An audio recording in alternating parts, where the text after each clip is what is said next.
Assalamualaikum warahmatullahi wabarakatuh. Selamat pagi teman-teman. Di pagi hari yang cerah ini, saya akan membacakan materi mengenai sport education.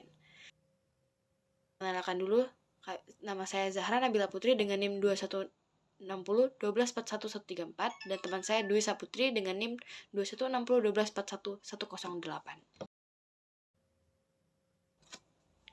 Oke. Slide pertama itu mengenai apa itu sport education dan sedikit sejarah tentang sport education yang akan dibacakan oleh Mbak Dwi Saputri. Dipersilakan. Baik Mbak Sarah, terima kasih atas waktunya. Saya akan menjelaskan sedikit mengenai sejarah dan juga pengertian dari sport education. Sport education yang sebelumnya diberi nama play education oleh Jewett and Bain tahun 1985 dikembangkan oleh Siddentop tahun 1995. Model ini berorientasi pada nilai rujukan, disiplinary misteri atau penguasaan misteri yang merujuk pada model kurikulum sport sosialisasi. Siotentop banyak membahas model ini dalam buku Quality Without Positive Sport Expression Sport Education. Inspirasi yang melandasi bahwa pendidikan jasmani merupakan salah satu mata pelajaran yang digunakan oleh guru dan siswa pun senang melakukannya. Namun di sisi lain, terlihat bahwa pembelajaran olahraga dalam konteks pendidikan jasmani tidak lengkap dan tidak sesuai dengan yang diberikan kepada siswa karena nilai-nilai yang terkandung di dalamnya kadang sering terabaikan. Terima kasih kepada Mbak Dwi Saputri. Slide selanjutnya mengenai materi 6 karakteristik sport education yang akan dibacakan oleh saya sendiri. Yang pertama, karakternya adalah musim atau season, yang merupakan salah satu karakteristik dari model sport education yang di dalamnya terdiri dari musim latihan dan kompetisi serta seringkali diakhiri dengan puncak kompetisi. Karakteristik yang kedua yaitu anggota tim. Semua siswa harus menjadi salah satu anggota dari tim olahraga dan akan tetap sebagai anggota sampai satu musim selesai. Yang ketiga, kompetisi formal. Kompetisi formal dilakukan secara berselang-seling dengan latihan dan format yang berbeda-beda. Misal, 2 lawan 2, 3 lawan 3, dan seterusnya hingga pada tingkatan yang sesuai dengan kemampuan siswa. Karakteristik yang keempat, puncak pertandingan. Ciri khas dari event olahraga untuk mencari siapa yang terbaik pada musim itu. Dan ciri khas ini dijadikan karakteristik keempat dari model sport education karena pertandingan seperti ini sering dilakukan namun setiap siswa belum tentu masuk anggota tim sehingga terkadang lepas dari konteksnya. Yang kelima, catatan hasil. Catatan ini dilakukan dalam berbagai bentuk, mulai dari catatan masuk gol, tendangan ke gol, curang, kesalahan-kesalahan dan sebagainya disesuaikan dengan kemampuan siswa. Dan yang terakhir, perayaan hasil pertandingan. Upacara penyerahan medali berguna untuk meningkatkan makna dari partisipasi dan merupakan aspek sosial dari pengalaman yang dilakukan oleh siswa.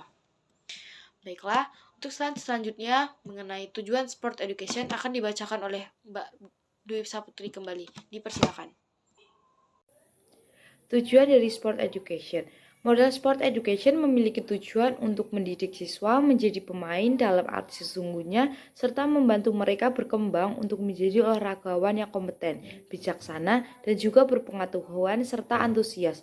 Model sport education yang menawarkan metode pembelajaran yang lebih lengkap apa yang selama ini dilakukan oleh guru-guru pendidikan jasmani. Tujuan khusus sport education akan dibacakan kembali oleh saya sendiri. Tujuan yang pertama yaitu mengembangkan keterampilan dan kebugaran. 2. Menghargai dan dapat melakukan permainan strategis dalam olahraga. 3. Berperan serta secara aktif sesuai dengan tahap perkembangannya. Yang keempat, berbagi peran dalam perencanaan dan administrasi program olahraga. Yang kelima, memberikan dan mengembangkan kepemimpinan yang bertanggung jawab. Dan yang keenam atau yang terakhir, menghargai ritual dan konvensi keunikan makna dari setiap cabang olahraga.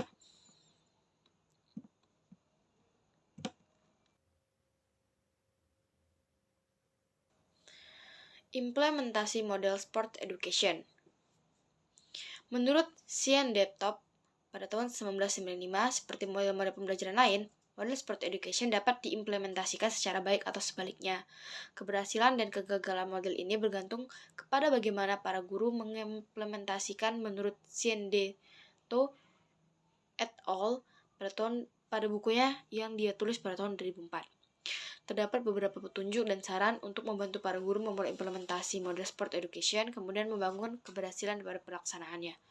Jikalau para guru mencoba model sport education, maka mulailah dengan kemampuan untuk berhasil melaksanakannya. Hal tersebut akan membuat perencanaan menjadi penting. Model sport education memerlukan partisipasi penuh dari para siswa. Sedangkan permasalahannya tetap klasik, yaitu bahwa waktu dan pembelajaran sangat terbatas. Padahal siswa harus tetap memiliki pengalaman berhasil sebanyak mungkin. Oke, model sport education akan dibacakan kembali oleh Mbak Dwi. Dipersilakan. Model sport education memiliki 6 macam, yaitu ada yang pertama ada season, kedua affiliated, ketiga formal competition, yang keempat ada keeping record, yang kelima ada festivi, yang keenam yang terakhir ada culminating event. Baiklah, kita sudah di penghujung slide, yang artinya sudah slide yang terakhir ya teman-teman. Atas perhatian dan partisipasinya kami ucapkan terima kasih. Atas kesalahannya kami mohon maaf, dan kepada Tuhan kami mohon ampun. Kami akhiri dengan Wassalamualaikum warahmatullahi wabarakatuh. Selamat pagi.